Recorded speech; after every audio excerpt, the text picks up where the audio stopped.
What it do, world? It is Wednesday and it's time for my midweek pickup. Got my little rider with me right here. Say hi, Riley. Hi. Hi, everybody. As you know, last week was Father's Day weekend, and I really didn't touch on Father's Day like I should have. So let me touch on Father's Day real quick, and that's what our main topic is going to be today.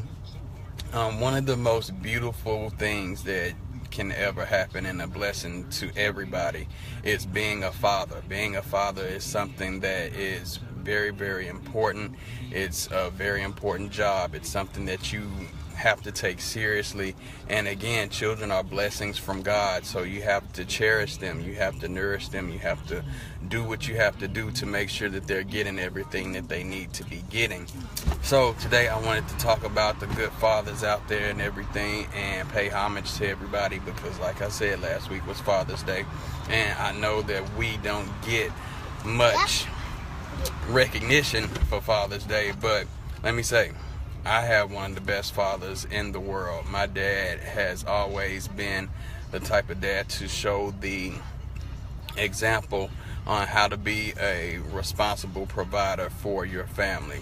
A lot of people don't have dads and weren't blessed enough to have their father in the household. I was, so it's something that's very important to me. It's something that I try to follow in his footsteps in, because as you see, I have my daughter here with me right now, and she's one of the most important things in my life. So I'm trying to mirror some of the things that I watched my dad do, some of the things that I've learned from him over the years. Even when he might not have thought I was watching him, I always watched my dad when I could, when he was not working. And I said to myself that there's a lot of things in him that I want in me when I become a father.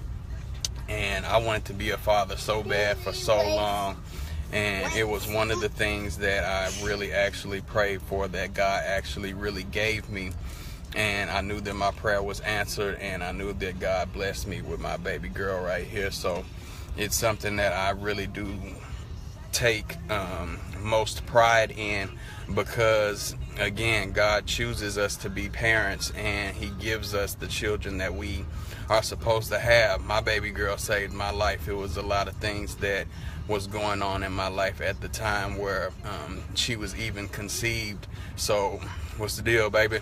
So when she came, she slowed me down in a lot of areas that I needed to be slowed down in. And also, she gave me perspective on life. It's a lot of people who don't understand how important it is when you become a parent, how selfless you have to become, because a lot of people may not know it, but you may be a little more selfish when you don't have children. But when you do have a child, you start to see that your baby comes first at everything and anything that you do. So every situation that I ever have been in, everything that I do, I always try and think about my daughter. I try and think about how it's going to affect her, how it can affect our household, what damage I can do if I make certain choices and everything like that. And a lot of people don't think about things like that, but as a father, especially a responsible father, that's something that you have to really pay attention to. Also, I want to give a shout out to all the fathers that may not be biological fathers, but they stepped up to the plate and became a father for a child who may not have a father.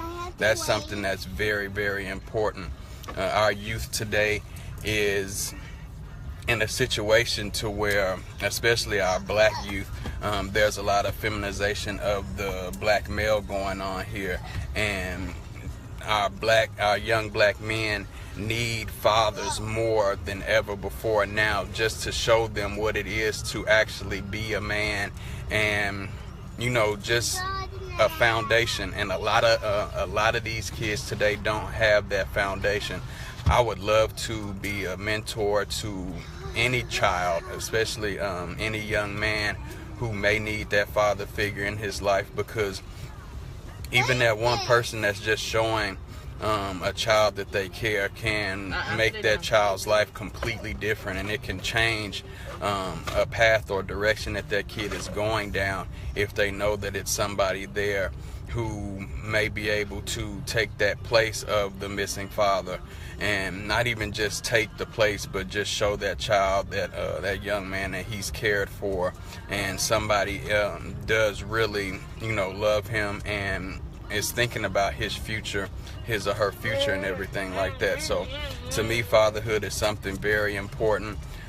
Even to children out here that, I'm not a father to, of course, the children who need mentorship, I would love to do that as well, because like I said, these children need a positive male figure in their lives so they can know what to do and what to be when they grow up. A lot of my fatherly intuition, I guess, comes from me studying my dad, studying my uncles, watching my great-grandfather and my grandfather, watching their work ethic, watching the things that they did, how they brought us up in the church, how they made sure that we knew what work was, and what we would have to do if we were not hired by corporate America. My great-grandfather was somebody, and my grandfather Wade as well, were people who showed me, you don't really have to just work for somebody per se. You can have a skill, and you can perfect that skill, and you can do what you need to do for your family still, even though you're not working for a corporation. My grandfather Wade had land. He had any animal that you can think of, even ostriches. He had ostriches, rabbits, a catfish pond, raccoons, like every animal that you could think of he had. And he breeded, mated, sold these animals. He did what he had to do for himself to survive. And my great grandfather Wilson Chambers, he did the same thing. He worked, and after he retired, he put in the work around the house. He had a tractor, he had fields, he grew vegetation, sold that type of stuff. We had plum trees out on the land. We made preserves, sold preserves, so it's something that was instilled in me, even though, I was going out there for some summers, just to, I'm thinking I'm getting a summer break, but actually what was happening was my grandparents were showing me, what it is to actually work, and do something that's good for yourself. So I want to shout out all the fathers out there, all the stepfathers, all the men out there who are mentors to young children. Just wanted to shout y'all out and make sure that you were appreciated and are still appreciated for this past Father's Day. I know Mother's Day takes, it kind of eclipses Father's Day, because a lot of times, we're cooking on our own days and we're doing everything else like that. But 9 times out of 10, fathers just want to chill, not have nothing to do, just sit down and relax and enjoy, whatever's on TV, and just relax on that day or whatever. So to all you who did get to relax on Father's Day and enjoy Father's Day, good job. I'm glad y'all got that. To everybody else who still had to work on Father's Day and everything, don't think that they didn't appreciate you. They probably still appreciated you, but they probably just wanted your food. Yep. As you can see. But yeah, put God first, family second, everything else will follow. Next week we'll be back with another midweek pickup. Remember, drive dreaming reality into vicious existence. Make sure that you remember that and you try to apply that to everyday life. Remember, Takoi, taking care of yourself. Be determined, be focused. This is something else I want to add to. I went to church last week, and the sermon was about the crows in your life. Always remember this: everybody in your life may not be in your life for the right reasons.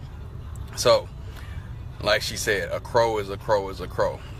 If it looked like a crow, it's a crow. A lot of people may be around just to either suck up off your goodness, or they're really just waiting for you to fail. So watch who you have in your life as well. That's just a little extra.